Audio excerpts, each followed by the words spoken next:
We interrupt this broadcast of Swan Lake to commemorate the 25th anniversary of the KGB-led coup against Mikhail Gorbachev that hastened the end of the Soviet Union. I'm Alexander Clement, Russia analyst at Eurasia Group, and I'm joined by my friend, our global macro director, Willis Sparks. Willis, at the time of the coup, you had just come back from your first trip to the Soviet Union. Yeah, it had been a couple of years, but I had friends there and was really, really interested in the story, so I followed it really closely. And I remember coming home and turning on the TV and hearing that Gorbachev was under arrest, which was, at the time, world-shaking news, as you might imagine. Essentially what had happened was Gorbachev, by that point, was a widely discredited figure. In fact, I'm reminded in doing some research for this that there was a joke going on at the time. There's a guy standing in a long bread line in Moscow getting really frustrated, and he says, you know, I'd love to kill Gorbachev. And the guy in front of him in line says, why don't you? And he said, because the line is too long. So Gorbachev was very unpopular, and in fact the coup itself that we're here to talk about today was as much targeted in some ways against Boris Yeltsin, who had already emerged as an important figure, as it was against Gorbachev, because Yeltsin had won an election to become president of the Russian Republic within the Soviet Union, which made him dangerous for Soviet conservatives. So at the time, Gorbachev and Yeltsin were involved in a treaty that would have fundamentally changed the Soviet Union and its relationship with the republics, that alarmed the KGB, who was, of course, listening on the telephone. The KGB is listening to these plans and decide now is the time to act. Gorbachev and his wife Raisa were in Crimea, of all places, on vacation, and the KGB showed up and put him under house arrest. And they said, you're either going to renounce this treaty that you're talking about, or you're going to resign. And Gorbachev said, I refuse to do either of those things, and then the coup was on. So if you were in Moscow at the time, or anywhere in the Soviet Union, you turned on your TV in the morning, on that Monday morning, August 19th, and there was an emergency committee on announcing that they were in charge without much detail. And suddenly, people across Russia watching state-run television are watching Swan Lake for hours and hours, an endless loop of Swan Lake while the coup moved into motion. By that evening, the coup plotters held a press conference to explain themselves, and a guy called Gennady Yanayev, who was nominally the leader of this KGB-led coup, he was the vice president, was visibly drunk on camera and very nervous, saying, Gorbachev is sick, don't worry, we're in charge. And the thing fell apart from there, because they didn't manage to arrest Boris Yeltsin or any of the 200 or so people that they planned to arrest. Gorbachev came back to Moscow, and then 4.5 months later, the rest is history. The Soviet Union ceased to exist, and Boris Yeltsin became the dominant political figure in the new Russia. So this is the point in the conversation where I turn to you and say, speaking of the new Russia, here we are 25 years later.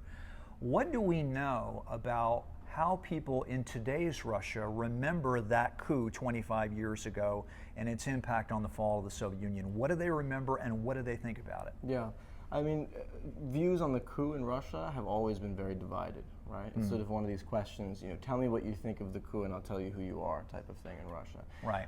There are some people who, in hindsight, view the coup as a noble, if flawed, attempt to rescue Russia from the political and economic and geopolitical chaos that would follow the Soviet collapse. And there are people who see the coup as the last gasp of an oppressive and broken system that deserved to die. What's most interesting now is that for the first time since 1991, 50% of Russians now say that they no longer remember the coup or don't know what happened.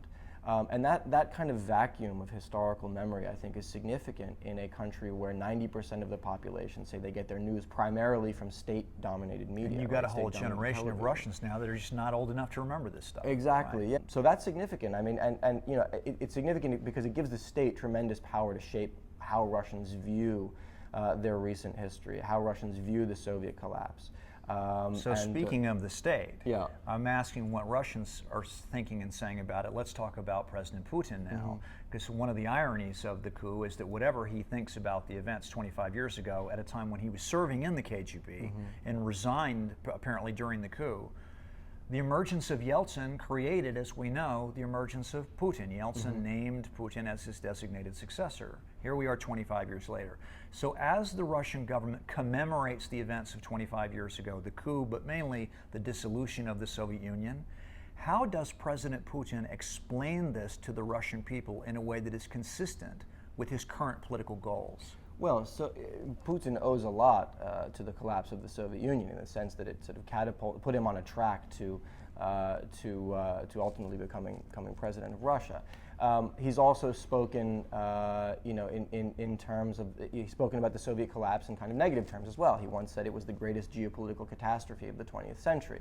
I think what the kind of things that Putin will focus on will be, look, the intention of the coup was to preserve order and to rescue Russia's kind of sovereignty. And those are, order and sovereignty have been two major points of Putin's narrative about Russia, particularly in his most recent term as president.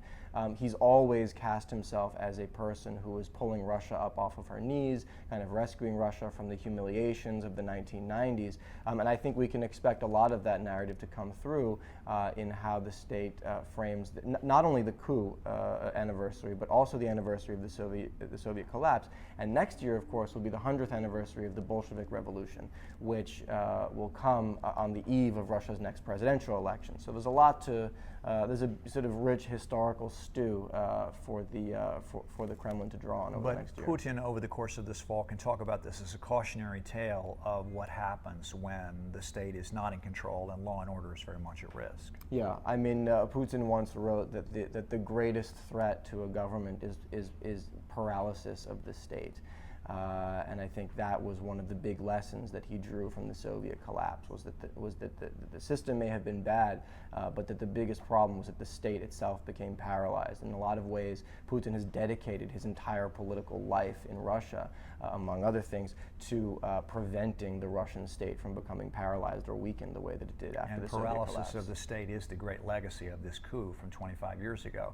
This is Alexander Clement. I'm Willis Sparks. We now return you to Swan Lake.